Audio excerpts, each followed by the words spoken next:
Today, Governor Ron DeSantis announced his plans to have Florida public schools reopen in the fall. It's the first time we've heard this from the governor, but he said the actual decision to reopen will be up to each of Florida's 67 school districts.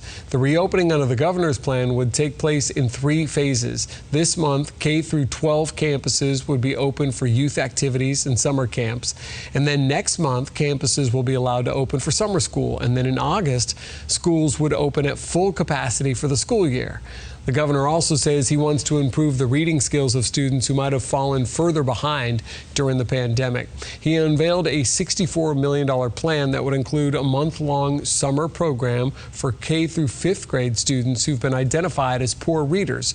Money would also be provided to districts to buy supplemental teaching materials for K to 3rd grade classes and to train 2,000 reading coaches statewide. The goal is to have 90% of students be proficient readers by the year 2024. Florida continues to see an increase in the number of COVID-19 cases. We're giving you a look at the current numbers.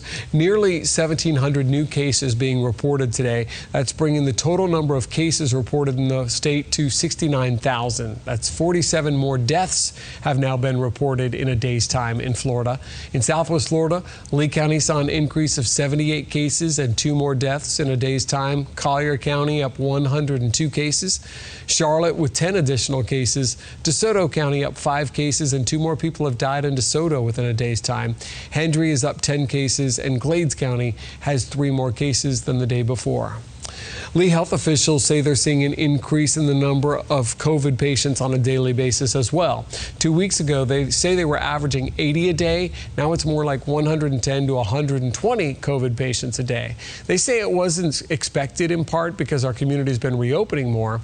Lee Health's president and CEO, Dr. Antonucci, says they are prepared to handle a surge in cases. He said, quote, "I understand how seeing an increase in cases can be worrisome, but we are in a much better position than we were 3 months ago, and I want to be clear that Lee Health has the capacity today to continue to provide care for all who need it." Here at 4 in Your Corner, we are committed to helping you recover during the pandemic as we rebound together. That includes keeping you up to date on the state's unemployment system. And one of the most frustrating challenges for Floridians seeking unemployment benefits has been that ID verification part of the process. A lot of users have complained the state's online system has locked them out for weeks with very few, if at all, options to get back into it. But as 4 in Your Corner's Capitol reporter Forrest Saunders is showing you, some say a recent state fix still isn't working. For several weeks, Naresh Miraj was getting the unemployment benefits he was entitled. That is until his online account hit a roadblock. It was locked. ID verification issues locked him out of the Connect website, cutting off aid. You have to request benefits weekly. I cannot request benefits weekly because I can't get into my account. For 2 weeks, he's tried fixing it, calling the Department of Economic Opportunity's number. All of our phone lines are busy, and we are unable to offer a callback option at this time. But busy phone lines have kept him and others with the same problem at bay. I'm having a hard time wrapping my head around why this is such a hard thing to fix. So with calling to verify an absolute nightmare, the state decided to try something new. Going online. DEO announced the new online portal 3 weeks ago. No more calls, just quick digital verification through a link sent directly to the user. It's 2020. People should be able to go online and verify their identity. The site's been running for more than 2 weeks now. In a statement to us, DEO saying since May 25th, 1,084 individual claimants have used this tool to unlock their claims. Paying eligible Floridians the benefits they are owed continues to be our #1 priority. There's a lot of confusion going on. Naresh, however, is still waiting. He has yet to receive a verification link or any indication of when his account will be unlocked. That's despite finally reaching an operator who never mentioned the online option. Florida's just way behind the curve, and it's super frustrating because we're better than that. DEO has addressed this situation on its website, but not very clearly. The FAQ is telling those in Naresh's situation to wait, and if more information is needed, someone will reach out. At the Capitol, Forrest Saunders, Fox 4 in Your Corner. And new statistics are showing an additional 1.5 million people filed first-time unemployment claims just last week. It's coming as the Fed releases its prediction for the rest of the year. Now, the number of weekly new unemployment claims has been falling steadily, but the Federal Reserve is still expecting we're going to see the end of the year come with an unemployment rate around 9%. They also predict the recovery is going to take a long time from there, like years. And they point out with the uncertainty of the coronavirus, some jobs or positions may be gone for good. Another part of our Rebound Southwest Florida, though, is to try to help you find the jobs that are available. We can't be hopeless. So if you go to our website, fox4now.com/job search, you can see which local companies are hiring right now, right here in Southwest Florida. He was crawling on the bottom, going from one corner to the other. Gone swimming. How that Florida family reacted to finding an alligator in their pool.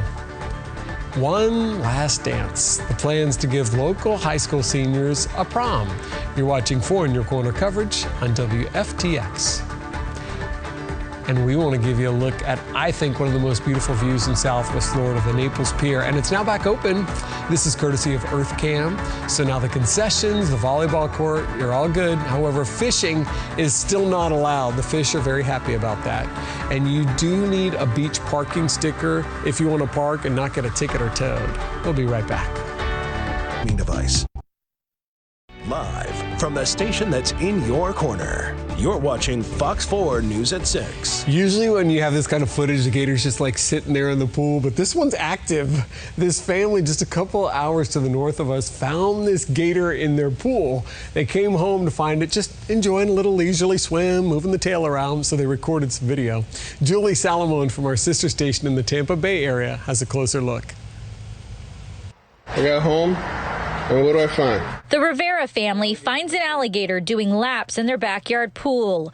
Carlos Rivera starts recording on his cell phone. He was crawling on the bottom, going from one corner to the other. Rivera says he is glad he noticed the gator before their small dog found it. His family stayed inside, ate dinner Monday evening, hoping the gator would find its own way out. We saw him walking around for a while, and we were wondering, who should we call, like my dad said, and then we decided we were probably the best. I don't know.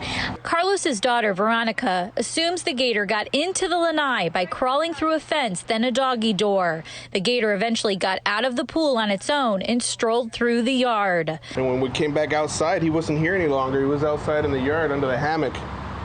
And so that time we tried to grab him, and turned to a bit of a fiasco out here trying to grab him. Veronica says her boyfriend helped her dad get the gator safely into a garbage bin. Her boyfriend took the gator to a pond where it likely belongs. State wildlife officials will dispatch a trapper if an alligator is a nuisance, but it must be at least 4 feet in length and pose a threat to people, pets, or property. The Rivera family says they're glad this gator was small enough so they could remove it safely on their own, but they'll think twice when they step onto their lanai.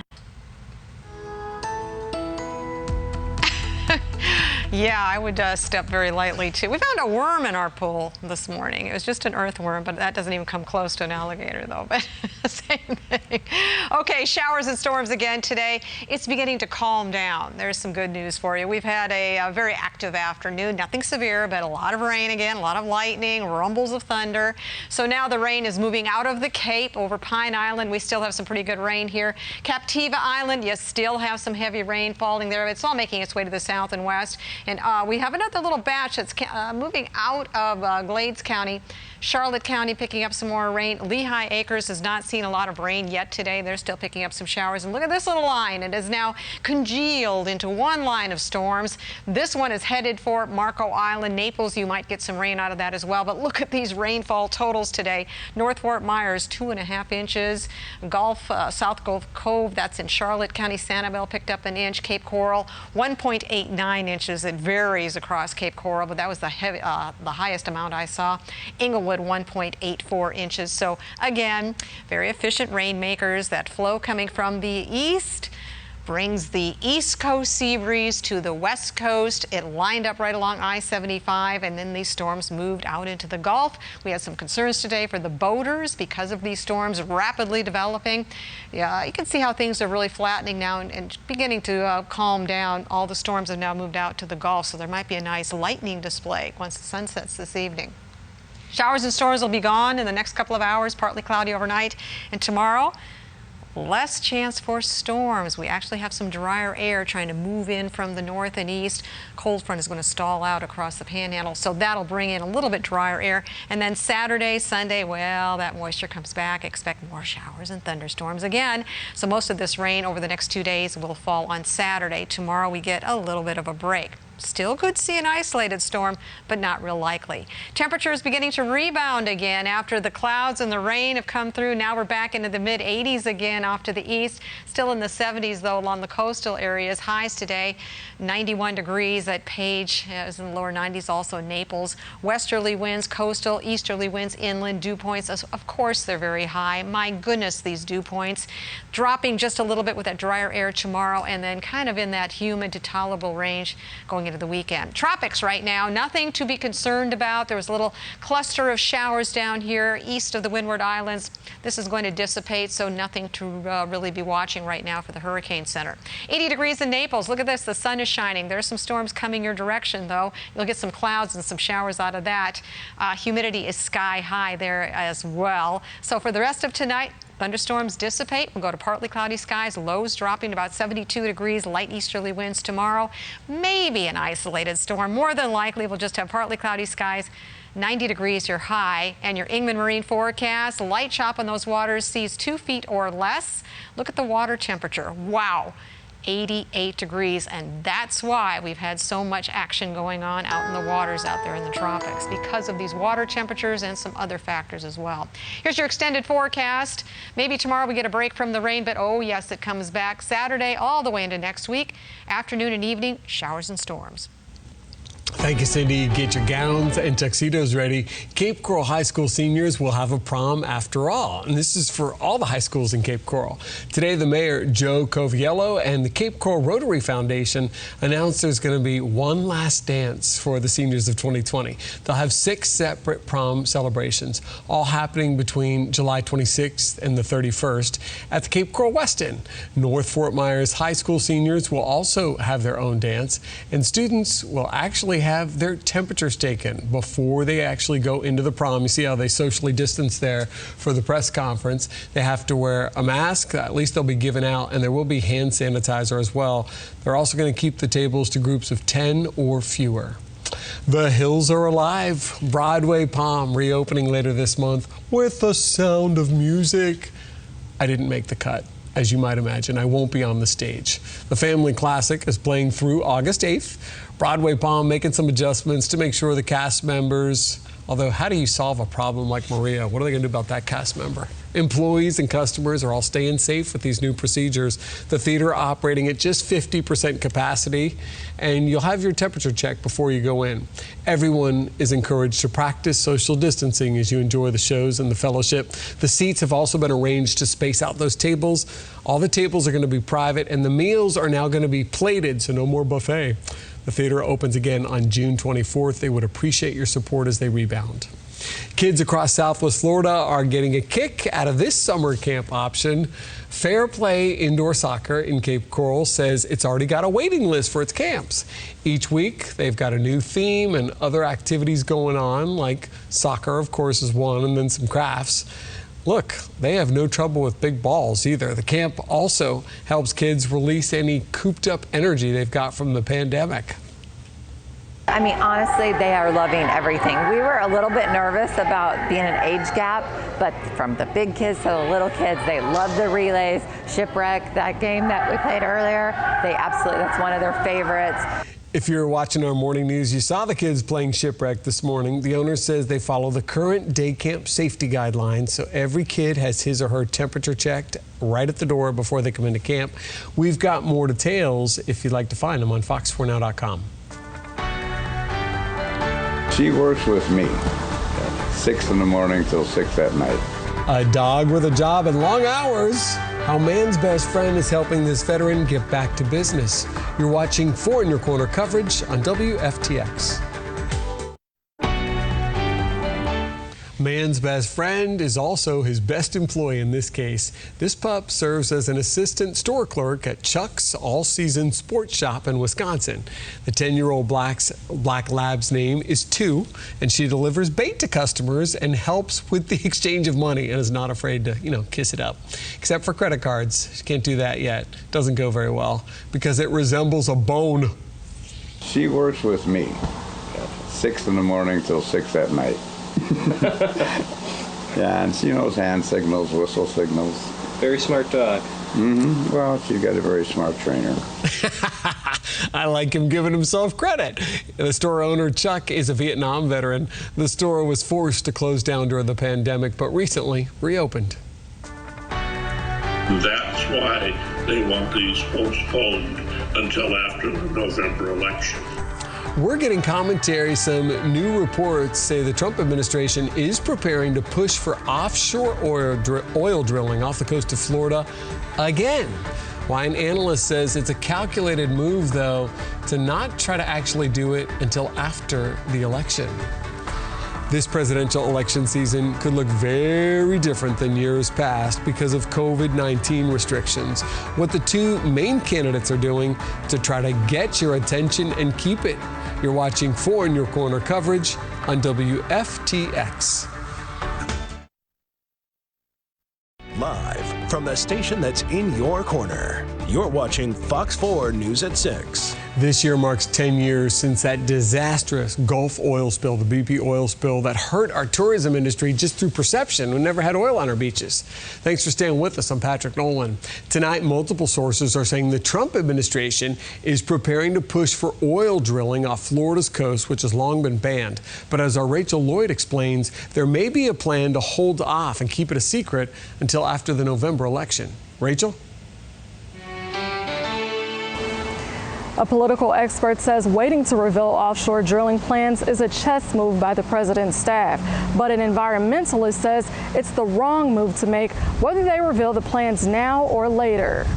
An unforgettable sight. A BP drilling rig exploded in the Gulf of Mexico in 2010, dispersing millions of barrels of oil throughout the water. And now, a decade after the spill, John Cassani with the Calusa Waterkeeper says Southwest Florida wildlife is still suffering. The chemicals used to disperse the oil are affecting wildlife. Multiple sources, including Politico, report the president's interior staff is planning to allow offshore drilling on the east side of the Gulf again. Cassani says any plan like that would be a step backwards. We need to be transitioning away from fossil fuels due to the climate change issue. The rate of carbon dioxide accumulation in the atmosphere is increasing, and we need to be going the other direction. Sources also say the interior staff will wait until after the November election to make their proposal public. Offshore drilling in Florida, particularly Southwest Florida, is an explosive political and economic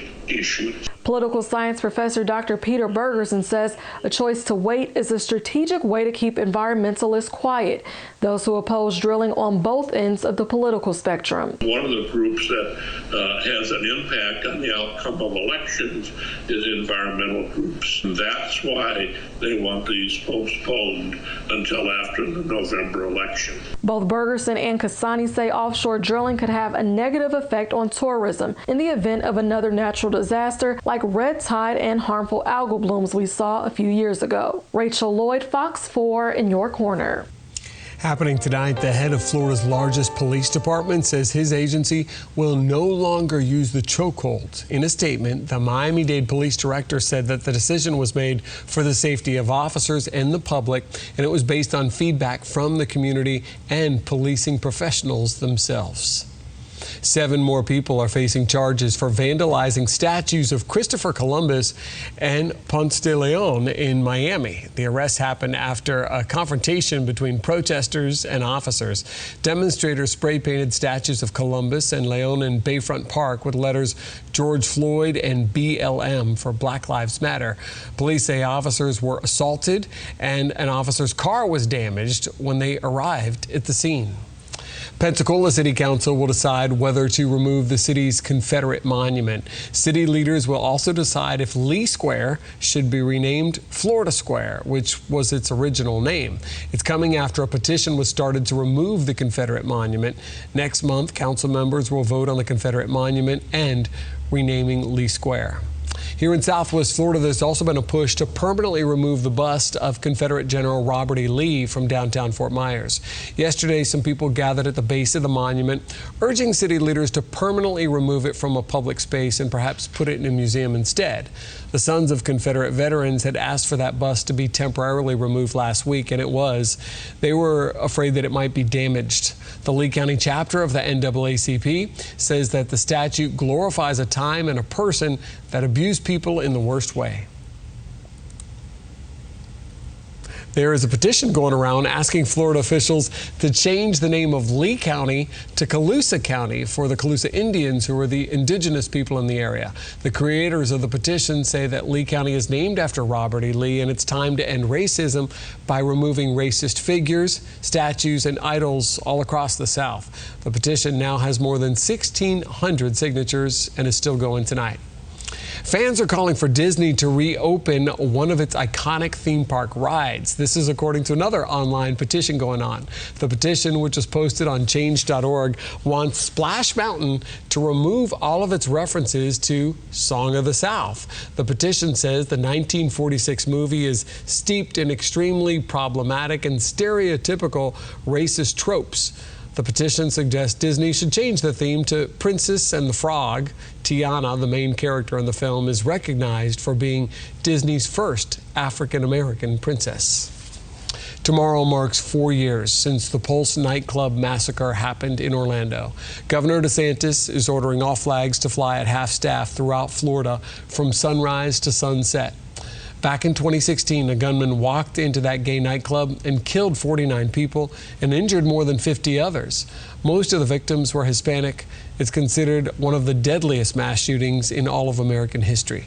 The governor is also asking Floridians to pause for a moment of silence at 9 o'clock in the morning tomorrow. President Trump is in Dallas, Texas today, planning to address police reform and economic disparities in the U.S. His trip is coming as he says he plans to hold campaign rallies in the very near future, and the Biden campaign is responding. Ray Bogan has more. President Trump is expected to paint a big picture overview of how to bring about equality and opportunity in Dallas, where he's meeting with faith leaders, law enforcement, and business owners. And making sure that this is the appropriate balance between ensuring police can do their job and ensuring that there is needed reform in the aftermath of the killing of George Floyd. The Biden campaign criticized the president's trip, citing the coronavirus and ongoing protests in the wake of George Floyd's death. Biden stated, "The country and Texas are facing multiple crises, yet President Trump continues to demonstrate that he's not the right leader to address any of them." Both Biden and the president are expanding their public schedules. The president is eager to get his rallies going again, despite an uptick in coronavirus cases. Events are being planned in Oklahoma, Florida, Arizona, and North Carolina. There has been just an explosion in the way that we're testing Americans all across the country, and the president is intent on getting back on the campaign trail. Biden held an economic roundtable in Philadelphia on safely reopening the country. This is a battle for the soul of America. Who are we? While he's not officially the nominee, Biden has collected all the necessary delegates to secure the nomination. He's promising to pick a woman as his running mate. The names that seem to be floated out there, all of them have been great. The Biden campaign is also circulating a petition to put pressure on Facebook this campaign season. They're demanding Facebook promote trustworthy sources and remove false viral videos. Ray Bogan, Fox News. Detectives asking you to take a very close look at these images on your screen. Fort Myers police say they need your help identifying these two people who robbed a convenience store at gunpoint. It happened Saturday at the K&M food store on Hanson Street. Now, as you can see, they were wearing a full face mask, so it might be difficult to recognize their faces. They also had dark colored clothing and they were wearing hoodies. But if you know anything, you can call police or Crime Stoppers or text Crime Stoppers with the P3 Tips app. If you're a small business owner in Lee County, the deadline for you to apply for those Lee Cares Small Business Relaunch Grant programs is really coming up for you. The current application window closes at 5 o'clock tomorrow, so we're inside 24 hours here. The county started dispersing the payments on June 2nd. So far, more than $3.8 million in assistance has been approved for small businesses. More applications are set to roll out June 22nd, depending on the available funds. For more information on the $5,000 grants, just head to leeflcares.com. All right, good morning. Little piece of heaven here. This Florida teacher, who's also a cancer survivor, hitting the pavement very hard. Look at those shoes. Why he's going on a 1,000-mile run and documenting each and every step. A celebration in Cape Coral, the new WAWA store in the area, and its initiative to help feed local families. You're watching 4 in Your Corner coverage on WFTX. Live from the station that's in your corner, you're watching Fox 4 News at 6. This Palm Beach County teacher running in sandals and working during the summer months. He's running hundreds of miles to raise money and awareness about coronavirus. Tanya Rogers from our sister station in the area spoke with him during his journey. Brian Thomas is a teacher at Okeechobee Middle School, and he's a cancer survivor, and he's doing what he can to help those affected by the pandemic. All right, good morning. Little piece of heaven here. Brian Thomas is recording his running experience to share with his students in a Google Classroom. He's on a 1,000-mile run. The middle school science teacher says his goal is to run from Arizona to Montana to raise funds for people affected by COVID-19. Even the